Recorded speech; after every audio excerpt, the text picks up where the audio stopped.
Hi friends, welcome to my channel. ఈ వీడియోలో మనం డైరెక్టర్ కరుణ్ కుమార్ దర్శకత్వంలో వచ్చిన hits flops all Telugu movies list matka movie వరకు తెలుసుకుందాం ఫ్రెండ్స్. కరుణ్ కుమార్ గారు డైరెక్ట్ చేసిన మొదటి సినిమా పలాసా 1978. ఈ మూవీ 2020లో రిలీజ్ అయింది. సూపర్ హిట్ అయింది. ఈ మూవీలో రక్షిత్ నక్షత్ర కలిసి నటించారు.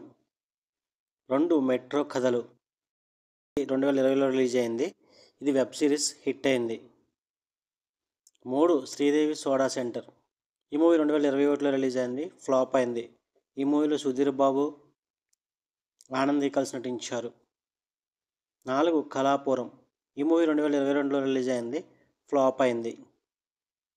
5 మట్కా. ఈ మూవీ త్వరలో రిలీజ్ కాబోతుంది. ఈ మూవీలో వరుణ్ తేజ్, మీనాక్షి చౌదరి కలిసి నటిస్తున్నారు. ఇవే డైరెక్టర్ కరుణ్ కుమార్ దర్శకత్వంలో వచ్చిన hits flops all Telugu movies list matka movie వరకు. ఈ వీడియోని అయితే లైక్ చేయండి, షేర్ చేయండి, అలాగే మా ఛానల్ సబ్స్క్రైబ్ చేసుకోండి. Thank you for watching.